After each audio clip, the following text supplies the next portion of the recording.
మరి ఎంత భయం ఉత్సపడుతుంటే మరి మీకు మరి నిరుద్యోగులకు నోటిఫికేషన్ ఇవ్వకుండా ఎందుకు మాట్లాడుతున్నారు? ఇలా ఒక్కో మంత్రి 30,000, 60,000, 70,000 లడ్డు వేలం మాట మాట్లాడుతున్నారు. మరి ఎక్కడ నిజం, ఎక్కడ వాస్తవాలు? మరి నీకు నిజంగా దమ్ము ధైర్యం ఉంటే, చిత్తశుద్ధి ఉంటే చిక్కడపల్లి లైబ్రరీ రండి. మేము ఒక 10 మంది నిరుద్యోగులు వస్తాం. మీ సీఎం గారిని తీసుకురండి. ఇంద్రభాయ్, అంటే మీరు గతంలో ఏకంగా అద్దంకి గారిని వాళ్ళని కూడా ప్రశ్నించారు. అప్పటి నుంచి కూడా ఇప్పటి వరకు నాకు తెలిసి ఒక నోటిఫికేషన్ కూడా రానటువంటి పరిస్థితి. 6-7 నెలలు అయిపోయిందా మీరు ప్రశ్నించి కూడా?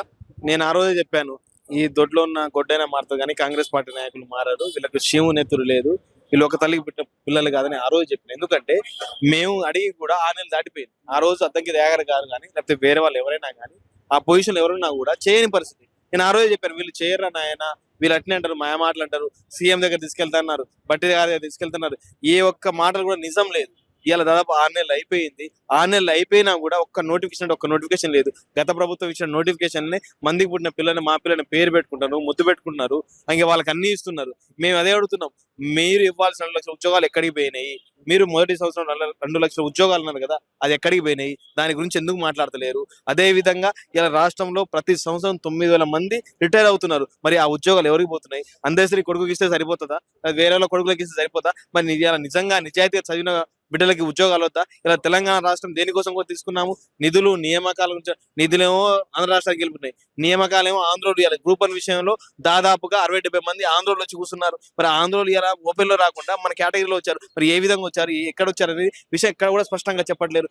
ఎక్కడ చూసినా కూడా నిరుద్యోగులు, తెలంగాణ విషయంలో నిరుద్యోగులకు అన్యాయం జరిగింది. గత ప్రభుత్వం 10 సంవత్సరాలు మోసం చేస్తే వీళ్ళు ఇంకా వచ్చి ఇక్కడికి వచ్చిన తర్వాత 2 సంవత్సరాల్లో నడ్డి ఇరగొట్టారు. ఇక ఈసారి నిరుద్యోగులు అనే పదం ఉండకూడదు అనే విషయంలో ఒక్క నోటిఫికేషన్ ఇవ్వలేదు. ఇలా ఎవరైనా నిరుద్యోగులు బయటకు వచ్చి కొట్లాడుతుంటే ఇలా నిరుద్యోగ అనే పదం కనబడగానే అరెస్ట్ చేస్తున్నారు. వాడు గుళ్ళో కనబడ్డా, స్కూల్లో కనబడ్డా, హాస్పిటల్ కింద నిరుద్యోగం అంటేనే అరెస్ట్ చేస్తున్నారు. మరి ఎంత భయం ఉత్సపడుతుంటే మరి మీకు మరి నిరుద్యోగులకు నోటిఫికేషన్ ఇవ్వకుండా ఎందుకు మాట్లాడుతున్నారు? ఇలా ఒక్కో మంత్రి 30,000, 60,000, 70,000 లడ్డు వేలం మాట మాట్లాడుతున్నారు. మరి ఎక్కడ నిజం, ఎక్కడ వాస్తవాలు? మరి నీకు నిజంగా దమ్ము ధైర్యం ఉంటే, చిత్తశుద్ధి ఉంటే చిక్కడపల్లి లైబ్రరీ రండి. మేము ఒక 10 మంది నిరుద్యోగులు వస్తాం. మీ సీఎం గారిని తీసుకురండి, మీ కాన్వాయ్ మొత్తం తీసుకురండి, లేకపోతే మీరు మీ సెక్రటరీ మొత్తాన్ని ఇక్కడ తీసుకుని రండి. ఎక్కడ కూడా వాస్తవాలు లేని విషయాలు. ఎందుకంటే ఇవాళ మేము అడుగుతున్నది ఏదో మాకు ఇస్తున్నారు కదా, మీరు మీ ఎన్నికల మేనిఫెస్టోలో పెట్టిందే. మీరు ఎన్నికల మేనిఫెస్టోలో 2 లక్షల ఉద్యోగాలు పెట్టి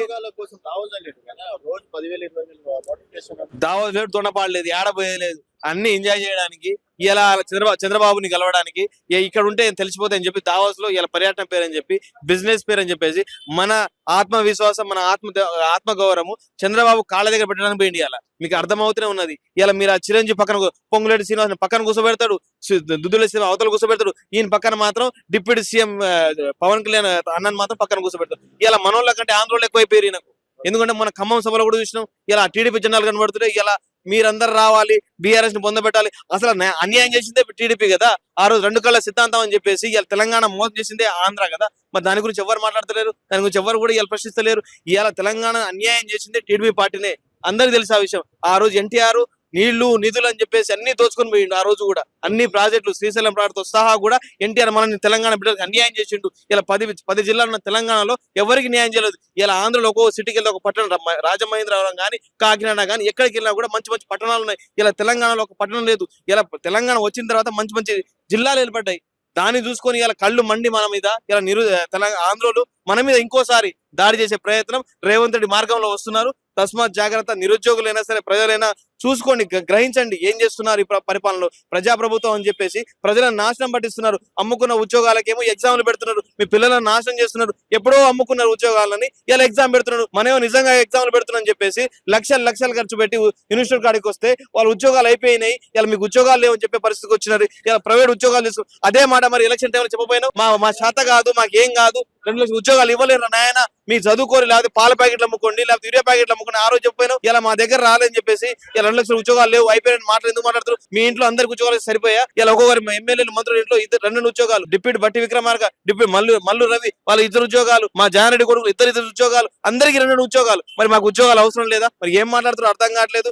నిండు అసెంబ్లీలో సాక్షిగా ఇలా అబద్ధాలు ఆడుతారు ఒక్కో మంత్రి 60,000, 70,000 అని చెప్పేసి. ఎంత వాస్తవం, అబద్ధాలు, ఎన్ని మాటలు, మాయ మాటలు. కాబట్టి దయచేసి నిరుద్యోగులారా, ప్రజలారా ఆలోచించండి. ఇప్పటికైనా రేపు జరగబోయే అన్ని ఎలక్షన్స్ లో కూడా కాంగ్రెస్ పార్టీని ఘోరాతి ఘోరంగా ఓడిపియాలని చెప్పేసి నిరుద్యోగులు మేము కోరుకుంటున్నాము.